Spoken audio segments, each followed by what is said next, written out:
Monsieur le Président, Monsieur le Ministre, je me réjouis aujourd'hui qu'on ait un ministère de l'économie, parce que ça nous permet au moins de pouvoir discuter en fond sur les questions économiques.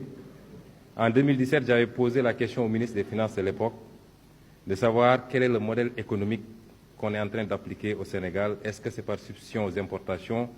Est-ce que c'est par promotion des exportations? Est-ce que c'est un modèle mixte? Je n'avais pas eu de réponse et j'espère que j'en aurai avec vous. Depuis l'indépendance jusqu'à présent, nous appliquons les mêmes méthodes avec les mêmes résultats. Plan quinquennaux, années 80, ajustement structurel.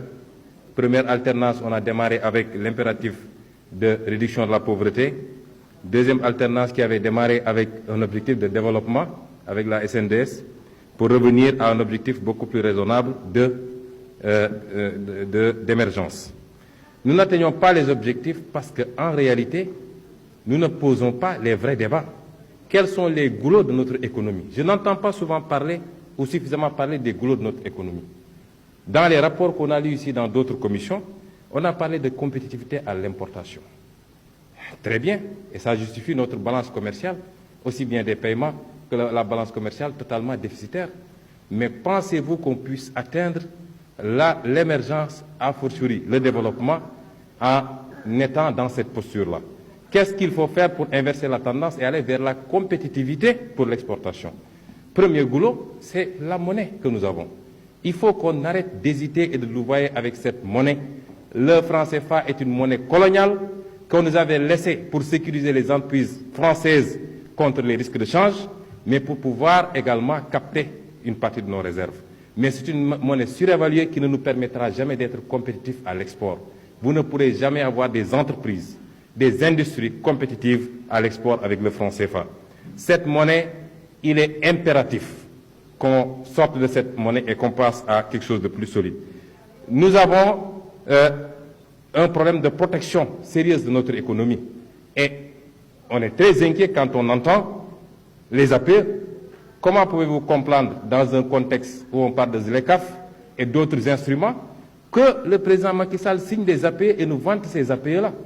Comment pensez-vous que notre industrie, qui n'existe même pas, ou notre agriculture, puisse compétir avec celle de l'Union européenne, alors que l'Europe elle-même refuse encore de signer le même accord avec les États-Unis, considérant qu'elle ne l'est pas favorable. Et cet accord posera un problème par rapport à l'intégration. C'est déjà le cas avec les 4 zones que ça a créées. J'ai une fois entendu le président Moustapha Niasse, lors d'un séminaire de la CEDEAO ici, dire que c'est le combat de la biche et du lion. Mais il conclut en disant que mais c'est jouable. Depuis quand la biche gagne un combat face au lion, M. Moustapha Niasse? Et la question des ressources naturelles, la gestion optimale de nos ressources naturelles, c'est extrêmement important. Et je tiens à le dire ici, et de dire à M. Macron, qui dit qu'il y a un sentiment anti-français. Il n'y a pas un sentiment anti-français, il y a un sentiment pro-africain. Les Africains ont désormais compris, et ça ne peut pas continuer. Nous n'avons rien contre la France ou les États-Unis, mais nous avons des intérêts à gérer.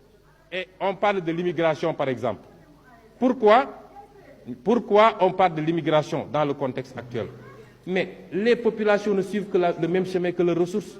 Quand on vient piller nos ressources avec la complicité de nos élites complexées, de nos leaders, évidemment, on ne pourra jamais régler cette question. Le privé national dont on parle.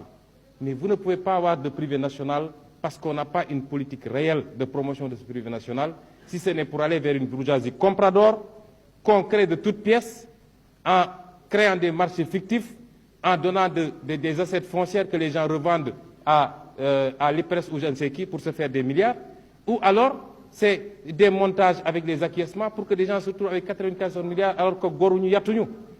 Et il faut orienter aujourd'hui les priorités vers le financement du véritable privé national. Ce n'est pas à l'État de créer les entreprises et les industries, mais toutes les industries ont été appuyées par leurs États jusqu'à être fortes pour les lancer dans la compétition mondiale. Et aujourd'hui, on nous dit ouvrez vos frontières et laissez tout passer. Donc, Monsieur le ministre, je terminerai par une question. Sur toutes ces questions, il faut des réformes, mais il faut du courage politique. Ce courage, M. Macky Sall ne l'a pas. Il n'est courageux que pour taper sur des opposants et des activistes, mais il fait la courbette devant le jeune Macron et devant d'autres. Et c'est ça notre problème. Je vous remercie. La parole est à notre collègue Abagay. Je vous demande de laisser les collègues intervenir. C'est valable pour vous tous. C'est valable pour vous tous. Laissez les collègues intervenir. Laissez les collègues intervenir, s'il vous plaît. Ça ne dure que 5 minutes. Laissez-les intervenir.